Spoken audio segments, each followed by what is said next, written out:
Hello YouTube, this is Luke Smith, RuralVacantLand.com, bringing you another video.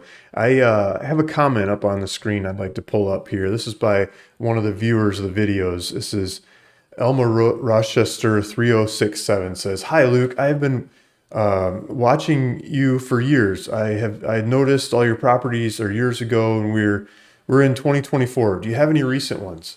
And so I keep getting comments like this, and I try to reply to all my comments. I reply to the vast majority of them anyway. I appreciate that so much. Please feel free to leave comments, questions. I'm always about teaching and learning. I learn so much from you guys too. And so this person, Elma Rochester 3067, is saying, "Luke, where's the land?" And so I used to make videos like this all the time. 20 acres, Cochise County, Arizona. So this is a blast from the past. And what I did is I'll get to the answer through a story, right? Because I like telling stories, and that's part of who I am. What I did is I send out letters. I send out letters, and the letter is just a piece of paper, black and white letter. It says, "I want to buy your land. I'm willing to give you cash. I'll make it really easy. I'll do all the paperwork for you. I'll send you a cashier's check. I'll send a notary to your door, and they'll bring you a cashier's check. You sign the thing, you show your ID, you get the money, and the land is gone. You don't have to pay the tax bills. I'll pay the old tax bills. You don't have to go anywhere to get it recorded or do any of the paperwork, any of that stuff. I'll figure it all out and I'll make it happen, right?" And so I did that, and I started sending those letters out, and people would yell at me and they'd say, "You're crazy, and there's no way this can be this easy, and I need a realtor, and I need a title company, and I need a lawyer, and I need all this stuff to happen before I can sell the land." And so they get stuck and they're scared and they don't sell the land for years and years and years. They just pay the taxes instead. It's like having your stuff in a storage container. You just pay the tax, or you pay the rent instead of moving it to a cheaper one or getting rid of it or selling it or whatever, right?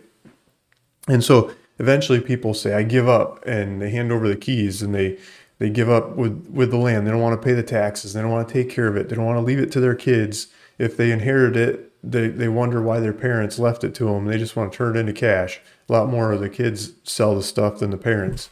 And where everyone accuses me of buying it from old people and the elderly. I mean, sometimes they do, but it's usually the ones that just inherit it that dump this stuff. And so I get these properties, and then I put them up for sale, put them on the website, and I run with them. In Cochise County, one of the counties I was doing that in, I would buy these bigger properties, like 20 acres, for example, and you go split it 5 ways. In the state of Arizona, the state laws let you split it 5 ways before you start getting into subdivision rules. And then they let the counties make up more rules if it's 10 acres and below. And somewhere along the way, Cochise County and other counties started making up more rules. And they said, "Luke, you can't do this so many times. You can't split the properties 150 times this week." All across the county, and like sell them on YouTube and TikTok and everything. And then all these random people show up and try to move in and don't know what they're doing. I think that's great. Like, people buy land and they go figure it out. It's part of doing it, but it created so much paperwork at the counties. They started making up new rules, and they said, "You got to do this and you got to do that, and you got to," the Luke Smith rules of splitting land in some of these counties, like Cochise County. And I got stuck with a whole bunch of them mid split. I shouldn't laugh. It cost me a lot of money. Um, So the market's changed, right? Rules change, the demand changed, and I can't just mail people in Cochise County, $100 an acre anymore and get properties. They went to 200 and 500 and higher. So I wanted to show you, I wanted to answer, why don't I have any of those properties anymore on the website? So I'm going to jump into Zillow. I'm going to pull up Zillow in the background. So I pulled up Zillow, and here is Cochise County. I pulled up the solds, the most recent solds in Cochise County. I tried to narrow into 20 acres. Maybe my head's in the wrong side. I didn't plan this out. But the most recent sold, maybe just take my word for it, $59,000. And that's 10 acres. That's 10 acres. That's not even 20 acres. Zillow settings, I did 10 to 50. 36 acres, $72,000. $40,000. $30,000. $200,000. And this is like, since the end of the year, $42,000. I used to buy these for like $4,000, if that paints an example of, like, in 2016, 2017, 2018, these were $4,000 properties. Now they're going for $40,000 or $200,000. I mean, crazy higher prices. The market changed. People bought these from me off the website when I was selling them at double or triple what I was buying them for. And they went around and tried to sell them and they've sold them at comments on these YouTube videos, people that bought them from the website and went and sold them for 10 times more in the market by hiring a realtor and running with it or whatever they did. And sometimes they held it for a year and then sold it. COVID came in and ripped through here and the prices went a lot higher. If we look at what's for sale, like listed for sale, not, write them a letter and figure out the whole market, but the stuff that's for sale, like in this area, I used to have a lot of them in this area. I mean, there's 33, 21, 45, 59. I mean, there's prices all over the place. Here's a 15 acres for 15,000 for 10 acres, maybe one of the cheapest ones in there, right in the middle of the cheapest area of the county. Still extremely higher prices than I used to be into. And so it's like, Luke, why are you telling me this? I'm telling you this because I love real estate and I'm also a contrarian. I'm not buying into this to go try to resell it to you. I think there's other ways to make out on real estate. And if you really want this land or this kind of land, we could use money from these other deals to go buy these properties, or you could use the money from these other deals to go buy these properties. So I'm pulling up my YouTube channel in the background here, and this still says easy, cheap land. Maybe I should change my branding, but the most recent videos are Steak and Shake, Church's Chicken, a Panera deal I'm working on, a Wendy's building, pitching O'Charlie's and On the Border and Cabrera's Bonefish Grill. These are all restaurants, right? Like this McAllister. I made a video about how McAllister's Deli belongs in this one, and building Pizza Hut, Little Caesars buildings.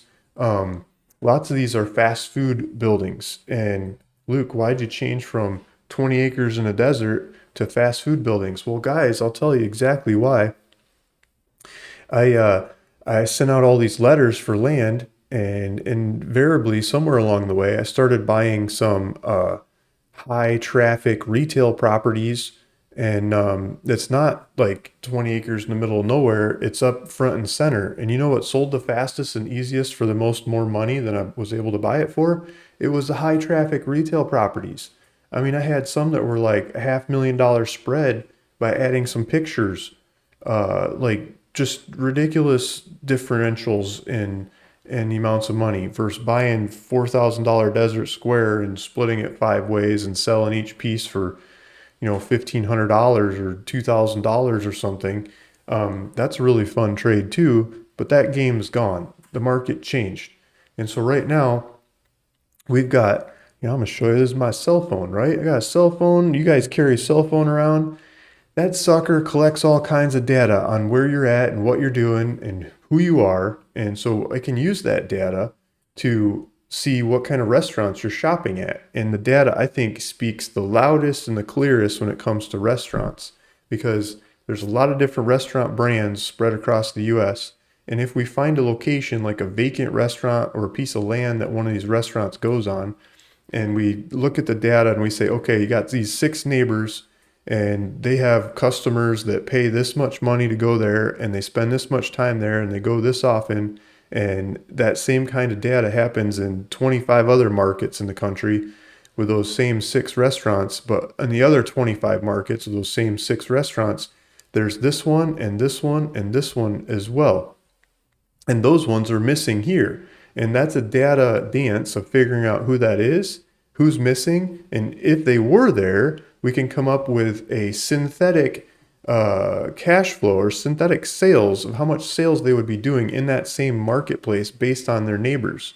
We haven't had that kind of data before. When I started doing Desert Squares, that data was not available. It's very recently that data started becoming more available and I could get my hands on it. And I've been getting my hands on it. I've been playing it. I've been working it. I've been studying it. I've been comparing it back and forth. Let's go back to this this screen here, one of the most recent videos I just made was this Steak and Shake building. And you can go watch that on my YouTube channel, the Steak and Shake building, and wherever that one is. It's like, it used to be top 1 percentile of per sales for all Steak and Shakes. And then it went out of business. Like, what are you doing, guys? You could put a different Steak and Shake in there. And, it did $10 million worth of sales in like 2 years ago, 3 years ago, 2021, whatever that is. And now it's zero. Like, just need a new operator in there. How hard is that? And you can find that stuff in the data and pull it off. Go buy the building, put a new operator in there. The value goes from this to this, and keep the difference. The risk level on doing that trade to go from here to here is, if it's structured correctly, can be very low.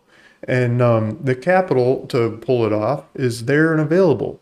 And I want to do more of those trades, and I want more partner involvement, friends. I need help.